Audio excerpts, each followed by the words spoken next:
Hello and welcome to Inside Politics. I'm Anastasiya Lavrina. Today we will focus on a crucial topic in international diplomacy, the ongoing peace talks between Azerbaijan and Armenia. The role of external powers like France, the European Union and the United States of America and their mixed policies will be examined alongside the potential for intervention. The growing armament in Armenia and its impact on regional stability, along with Azerbaijan's potential responses. Although multiple rounds of negotiations have taken place, tensions remain. What are the main obstacles standing in the way of a long-lasting resolution, and how the situation may change with Donald Trump's return to the White House? Joining me now is Eugene Chilsovsky, Senior Director at New Lines Institute, United States of America. Eugene, warm welcome to Inside Politics. Thank you for having me. Thank you very much. So, Azerbaijan has made it clear that the abolition of the Minsk Group and constitutional changes in Armenia are prerequisites for a peace agreement. Do you believe Armenia is truly willing to accept these terms, or there is a hidden agenda behind this reluctance? Well, I think if we take a step back and look at this past year in terms of the diplomatic activity between Armenia and Azerbaijan, we've seen a lot of progress towards this peace treaty in a number of different provisions. Obviously, there's a couple remaining clauses that are still difficult to push that final peace treaty. But I do think that the will is serious from the Armenian side in order to get this peace treaty signed, not only from a security perspective, but also from an economic and diplomatic perspective to factor in all of the changes that we've witnessed over the past year. So yes, still some hurdles and some stumbling blocks there, but I do think that the Armenian side is interested to see it to the finish line. That's very interesting, especially because Azerbaijan has insisted that Minsk Group OSCE didn't achieve significant result, and it's quite obvious that today two countries do not need anymore the presence of outside actors. Then why do you think Armenia is still insisting on the importance of existence, the Minsk Group OSCE, and what are your opinion about this group? Right. Well, I think just looking at the countries that make up this group, in particular, the US and some of the European countries, including France, these are countries that now that Armenia has essentially repositioned its foreign policy, we've seen that the reliance on Russia has not proven to be successful for Armenia, from a security standpoint.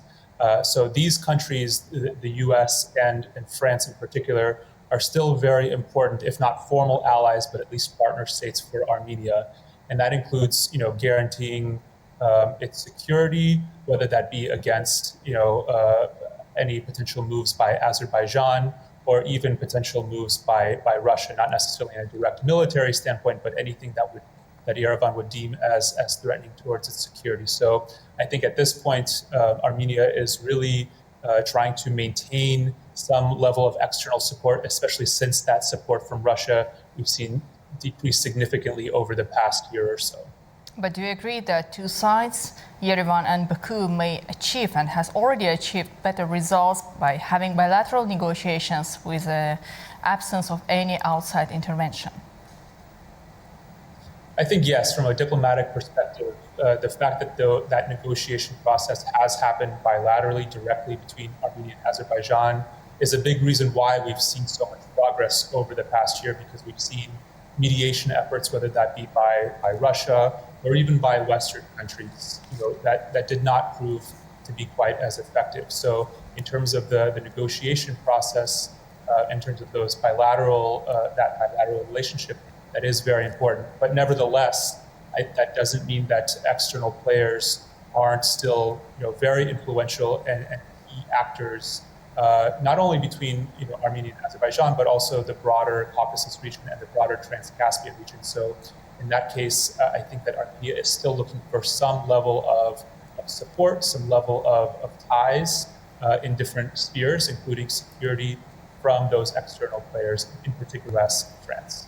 At the same time, talking about Minsk Group OEC, which is no longer existing, the main power there was Russia, France and the United States of America, taking into account all of those geopolitical disagreements which exist among the countries, not only in referring to the South Caucasus, but also in different parts of the world. There is a real Cold War, if we may say, between Russia and the United States of America. Then how Armenia can talk about the Minsk Group OEC with the existence of all of those disagreements, global disagreements between the main powers? Well, I think this is more of a question for Armenian officials that are involved in this negotiation. But what I can say is more so than this Minsk group, the OSCE, as an institution, is the importance of the members of the countries that were important actors within this group. So, as I mentioned before, the U.S., France, even other European countries will continue to be important within this region, especially as Armenia is trying to diversify, to pivot essentially its foreign policy away from its very strong reliance and dependence on Russia over the last 3 decades or so. And by the way, that doesn't include just Western countries, but also Armenia has looked to build ties with countries like India, for example, which just goes to show that it is trying to diversify in some ways, kind of what Azerbaijan has been doing in terms of a multi-vector foreign policy, where Azerbaijan has not relied exclusively or overwhelmingly on one external player, one external power. And this, I think, has been a big reason why Azerbaijan has been successful in achieving both military but also economic objectives. Eugene, how do you assess the consequences of the armament process in Armenia for the stability of the South Caucasus? Could it lead to a new escalation in the region? That's certainly a possibility. I know that Armenia is framing it from the perspective of this is to enhance its own defenses, and that they do not plan to use such armament for any offensive purposes. And I think, given the events of the last few years, in and around Nagorno-Karabakh, I don't think Armenia is even in a position, even if they wanted to, in order to carry out such activities. So I think from that standpoint, every country wants to have security, to have strong defenses. We can see similar processes happening right now in the Ukrainian context. It's not that Ukraine wants to attack or invade Russia, but more so that they're concerned about any actions taken on its own territory, so to speak. So this, I think, obviously from Azerbaijan's perspective, it can be a big concern. But I think overall, the will and the goals are to move forward with this peace treaty, to have security for both Armenia and Azerbaijan, and to unlock some of the economic connections that have been essentially frozen for the last few decades. But we cannot exclude the possibility of these weapons to be used against the neighbors by Armenia if there is a chance for it. We do know about the strong military power of Azerbaijan, but if France, United States and India, for example, are sending their weapons to Armenia, that means these countries have a specific goals for that. Well, yeah, I think you can never completely exclude the possibility of military action.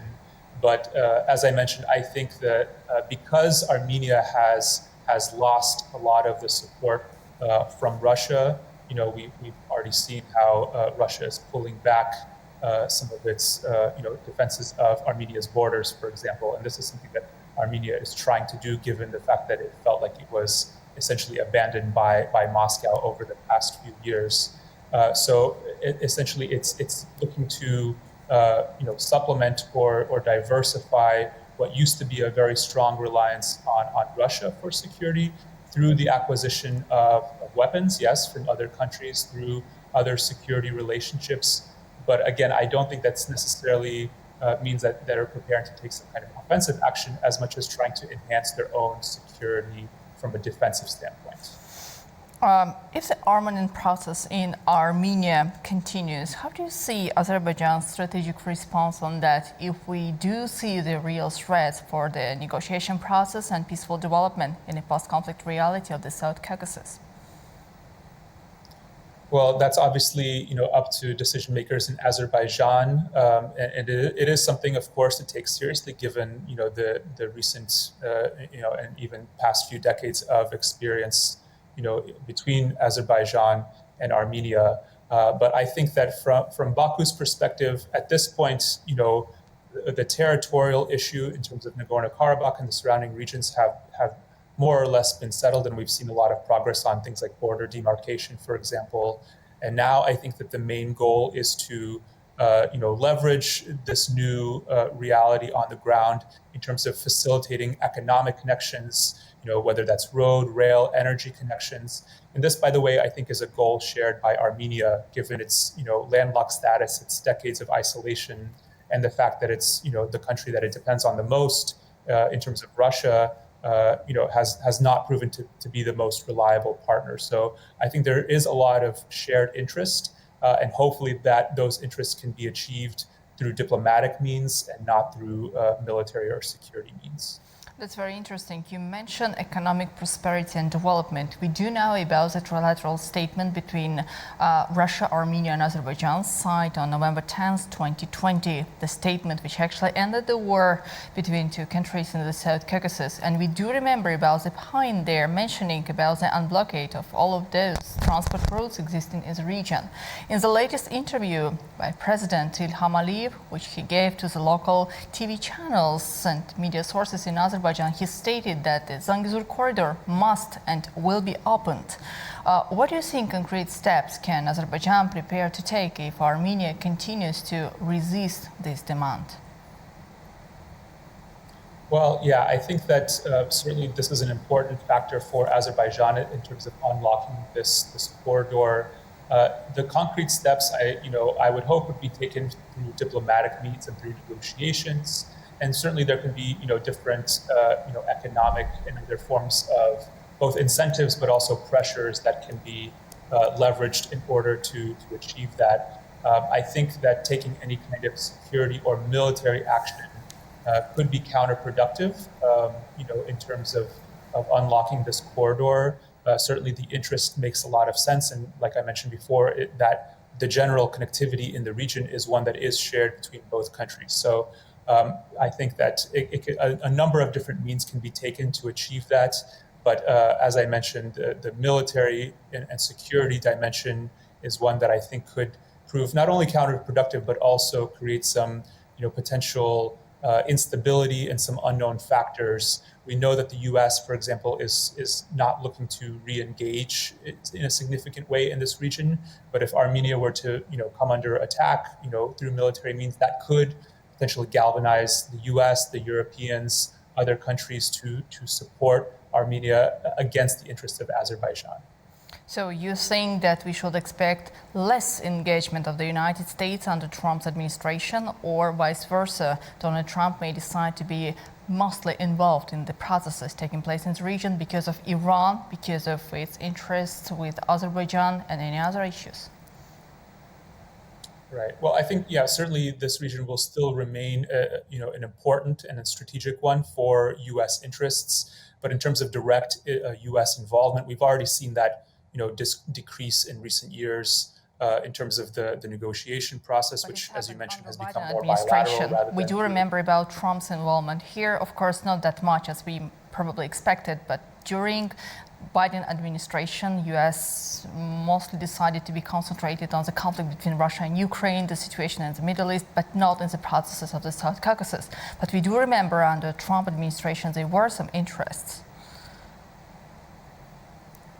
Yes, absolutely. So I think that the Trump administration will remain interested in this region, but it will look to have a less active and direct role and work more so through other regional countries, including Turkey, which has emerged as an influential actor, obviously not only in this region, but also in other theaters like Syria and throughout the Middle East.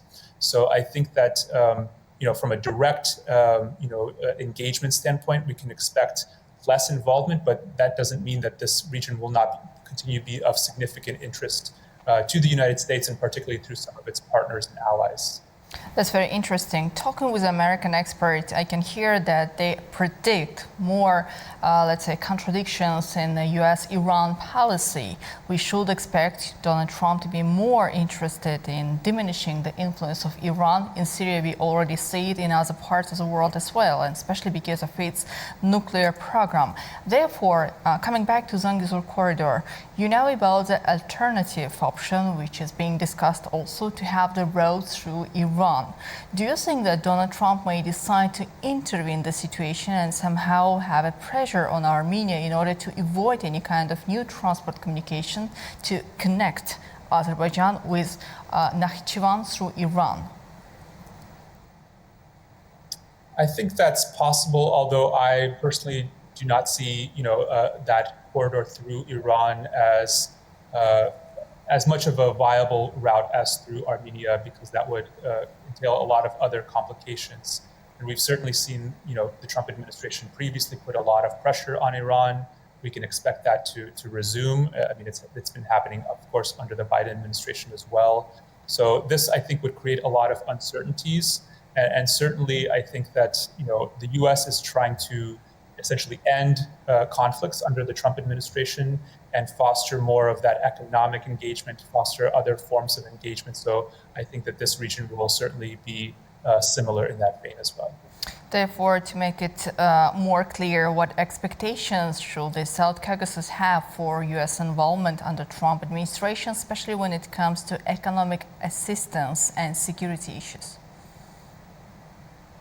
Yeah, I think that we can look at the previous Trump administration, even the Biden administration, as a guide in terms of what to expect here. So certainly we won't expect the U.S. To get more involved, directly, but look, as I mentioned, to other allies to emphasize economic connections over military interventions or deployments. And I think that what's going to happen in, for example, the Russia-Ukraine conflict with the Trump administration, appearing to be very serious about ending that conflict, or at least producing a ceasefire early on in terms of ending some of the long-running conflicts that are happening in the Middle East, including Gaza as well. All of these, given the strategic position and location of the Caucasus, will, I think, have important spillover effects on how the U.S. engages there. So I think those will be two of the key focal points for the Trump administration, of course, along with China and the Indo-Pacific, and how it engages in the Caucasus region, I think, will be largely a function of how those different regions play out. But overall, it's a disengagement from direct, presence there to try to end long-running conflicts, to try to spur more economic and diplomatic activity. That's very interesting. Trump has been known for prioritizing bilateral relationships, if I'm not mistaken. How do you foresee the U.S. balancing its ties with Azerbaijan and Armenia in a way that promotes peace and stability in the South Caucasus? Right. So I think that we're not going to see that level of, high level of engagement along the lines of what we've seen, over the past few years. Quite frankly, this is not going to be one of the priority areas, but as I mentioned, this will be very much influenced by the priority areas that Trump has. So I'm sure there will be, a continuation of engagement. We've seen, the State Department, comment recently that they're still interested in the Armenia-Azerbaijan peace process.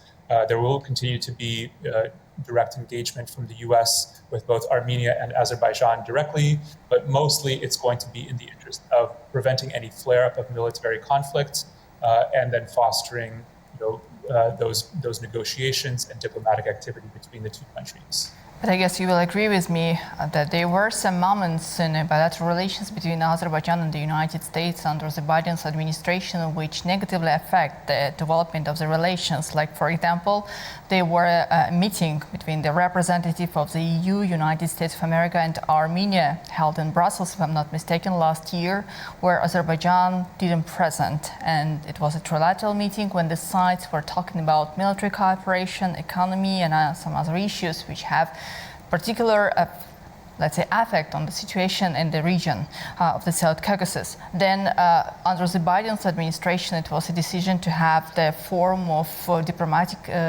democratic countries where Armenia was invited and Azerbaijan wasn't. Therefore, if we do remember all of those things, should we expect any changes to have more neutral position of the United States or to have more, let's say, fair approach to the situation in the region? Right. Well, I think that is one important distinction that you mentioned, which is that we can expect the Trump administration to have less of an emphasis than the Biden administration has had on some of those things that you mentioned, whether it's the focus on democracy, human rights, et cetera, from the perspective of the U.S., of course, whereas the Trump administration has, in general, kind of a more interest-based and transactional approach. So in some senses, that could be beneficial to the U.S.-Azerbaijan relationship. I think that will be more at the tactical level than the strategic level, because I think regardless of the administration, the U.S. is interested in Azerbaijan and Armenia to sign the peace treaty, to further engagement with Western countries, to lessen their reliance and influence of Russia. So that at a strategic level, I think will be largely the same. But yes, from a tactical perspective, those things can certainly make a difference. Previously, you mentioned Turkey, and we do know that the United States may decide to have closer ties with Turkey because Turkey is a member of NATO, and also Turkey has a very important position in Syria at the moment, all of those changes in the Middle East. But Turkey at the same time is a very close country for Azerbaijan. So any outcomes from that partnership between Washington and Ankara for our region? Any implications? Yeah, absolutely. I mean, I think this is what I mentioned previously in terms of the U.S. looking to work with local or regional partners, including Turkey in this region, and how that relationship can be impacted by other interconnected theaters like the Middle East. Obviously, Turkey has emerged as an important player in the Syrian post-conflict or post-Assad situation there. This is something that the U.S. will look to collaborate with Turkey on that. Similar for the Russia-Ukraine conflict, where Turkey has played an important mediating role. So this, in a sense, can benefit Turkey's position, and by extension, Azerbaijan as well, with that type of U.S. engagement. But again, that will be more so, I think, leaning on empowering those actors that rather than getting directly involved, on the U.S. side of things. As we talked with you previously about the weapons, military equipment being sold by some countries to Armenia, but at the same time, during the war and after, no one can expect those countries that are now supporting Armenia through diplomatic or military means will be engaged in any kind of conflict or military confrontation between two South Caucasus countries, right? Yes, I think all players at this point, have an interest, including the countries that you mentioned, to prevent another conflict from breaking out between the two countries.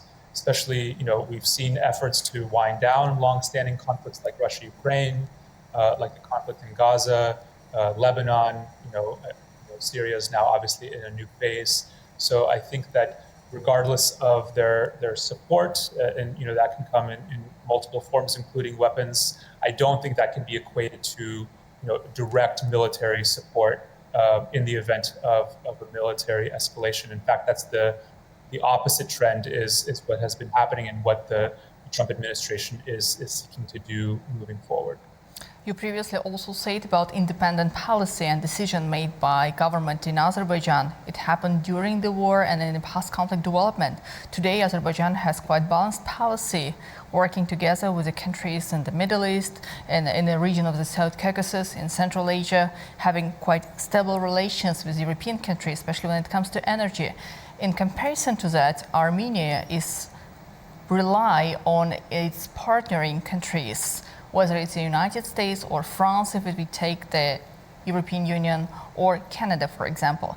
Therefore, how do you see the future negotiation process between two countries, between Yerevan and Baku? Do you expect Armenia to have more independent decision-making policy, or we should rely on the position of the global powers when it comes to the position of Yerevan? Well, I certainly think that Armenia would like to have an independent decision-making process, and that's a big factor in why it's in the process, I would argue, of breaking out from its long-running dependence and reliance on Russia.